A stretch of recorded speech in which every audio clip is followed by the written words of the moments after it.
ఈరోజు CII confederation of Indian industry annual meet జరిగింది. దీనికి ఈరోజు బట్టి విక్రమార్క మల్లు గారు deputy chief minister and also finance minister and energy minister వారు అటెండ్ కావడం జరిగింది యాజ్ అ చీఫ్ గెస్ట్. ఇక్కడ బేసికల్గా మేము ఇక్కడ 5 సెక్టర్స్ మీద defence, manufacturing, MSME, then real estate and pharma, ఈ సెక్టర్స్ మీద ఒక రిపోర్ట్ తయారు చేసినాము. దీని ఫ్యూచర్, ఈ ఇండస్ట్రీ యొక్క ఫ్యూచర్ ఏంది, ఏ విధంగా విధానాలు ఉండాలని బ్రాడ్గా తయారు చేసినాము. డిప్యూటీ సీఎం గారు రిలీజ్ చేయడం జరిగింది.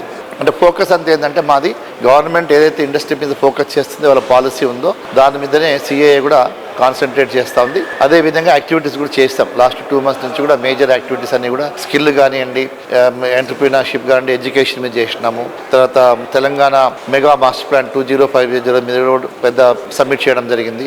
అగ్రిటెక్ సౌత్ అనేది కూడా పెద్ద ఎత్తున 3 days ఎగ్జిబిషన్, 2 days కాన్ఫరెన్స్ చేయడం జరిగింది. సో ఈరోజు మేము మినిస్టర్ గారిని కోరింది ఏంటంటే, ఎట్లయితే మీరు బిఫోర్ ఎలక్షన్స్ మీరు కొన్ని గ్యారంటీస్ ఇచ్చారు ప్రజలకు కదా, అట్లనే ఈ స్టేట్లో ఒక ఎంప్లాయ్మెంట్ క్రియేషన్ చేయడానికి, తర్వాత ఈ స్టేట్లో కూడా స్మాల్ అండ్ మీడియము ఎంటర్ప్రీనర్స్ తయారు చేయడానికి ఏ విధంగా పాలసీలు ఉండాలా, ఇండస్ట్రియల్ క్లస్టర్స్ ఏ విధంగా రావాలా, సో దాని కొరకు కూడా మీరు కొన్ని గ్యారంటీస్ తీసుకురండి. ఎంఎస్ఎంఈ సెక్టరు ఫ్లరిష్ కావడానికి మీరు ఏమేం ప్రోడక్ట్, ఏ డిస్ట్రిక్ట్లో ఏ ప్రోడక్ట్స్ ఐడెంటిఫై చేస్తారు, వాళ్ళకి కావాల్సిన స్కిల్స్ ఏంటి, వాళ్ళకు ప్లగ్ అండ్ ప్లే దాంట్లో మీరు వాళ్ళకి సౌకర్యాలు ఇస్తే ఆ యొక్క ఇన్ఫ్రాస్ట్రక్చర్ మీద వాళ్ళకి డబ్బులు పెట్టాల్సిన అవసరం లేదు, ఇంట్రెస్ట్ పెట్టాల్సిన అవసరం లేదు. అలాంటివి కొన్ని కొత్త ఇన్నోవేటివ్గా మీరు రాగలిగితే ఎంఎస్ఎంఈ ఫ్లరిష్ అవుతుంది, ఎంటర్ప్రీనర్స్ వస్తారు, thousands of entrepreneurs, employment create అవుతుంది కాబట్టి ప్లస్ స్టేట్ కూడా ఫ్లరిష్ అవుతుంది. సో అట్లనే అఫోర్డబుల్ హౌసింగ్ అనేది కూడా ఇప్పుడు పెద్ద క్వశ్చన్ మార్కు. ఎందుకంటే ల్యాండ్ ప్రైస్ పెరిగినాయి, లేబర్ కాస్ట్ పెరిగింది,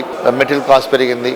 సో ఓవరాల్ మీద every certain distance 8 kilometers 10 kilometers ఎక్కడైతే మన ఎగ్జిట్స్ ఉన్నాయో అక్కడ ఒక 2000-3000 acres మనం only affordable housing, economical weaker section కనుక, మిడిల్ క్లాస్ వాళ్ళకి హౌసింగ్ కనుక మనం ల్యాండ్, గవర్నమెంట్ ల్యాండ్ పొందుపరిస్తే దాన్ని మనం కాంట్రాక్టర్స్, డెవలపర్స్ చెప్పొచ్చు, మీరు ఇంతకంటే కాస్ట్ కంటే ఎక్కువ అమ్మడానికి లేదని చెప్పేసి కొన్ని స్కీమ్స్కి తీసుకురావచ్చు. పీపీపీ మోడల్లో కానీ, రెవెన్యూ షేరింగ్లో కానీ, జైన్ డెవలప్మెంట్లో కానీ కొన్ని మోడల్స్ తీసుకొస్తే గవర్నమెంట్ ట్రెజరీలోకి వెళ్ళి రూపాయి పెట్టకుండా ఉన్న ల్యాండ్ను మనం యూజ్ చేసుకొని ఈ యొక్క అఫోర్డబుల్ హౌసింగ్, ఈడబ్ల్యూఎస్ హౌసింగ్ కూడా మనము పెద్ద స్కేల్లో చేయడానికి పనికొస్తుంది.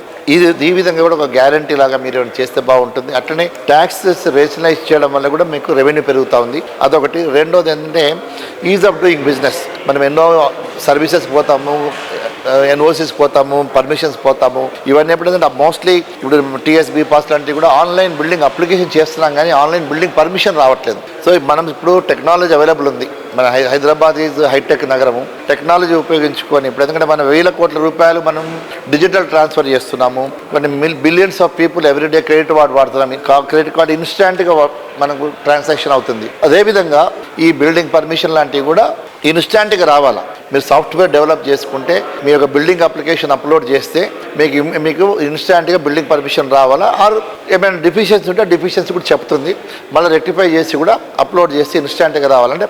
సో ఇది చేయడం వల్ల కూడా ఎవరైతే మెగా ప్రాజెక్ట్ చేస్తుందో వాళ్ళ మీద ఇంట్రెస్ట్ బర్డెన్ తగ్గుతుంది, వాళ్ళు త్వరగా వాళ్ళ ప్రాజెక్ట్ కంప్లీట్ చేయగలుగుతారు, ప్లస్ గవర్నమెంట్ కూడా రెవెన్యూ వస్తుంది. కాబట్టి ఇలాంటివి కొన్ని మేము సజెస్ట్ చేసినాము. డెఫినెట్గా ఐ హోప్, అంటే మినిస్టర్ గారు కూడా వారి స్పీచ్లో చాలా పాజిటివ్గా స్పందించారు మేము అడిగిన గ్యారంటీస్ గురించి. Definitely I hope you will implement good policy in the coming months.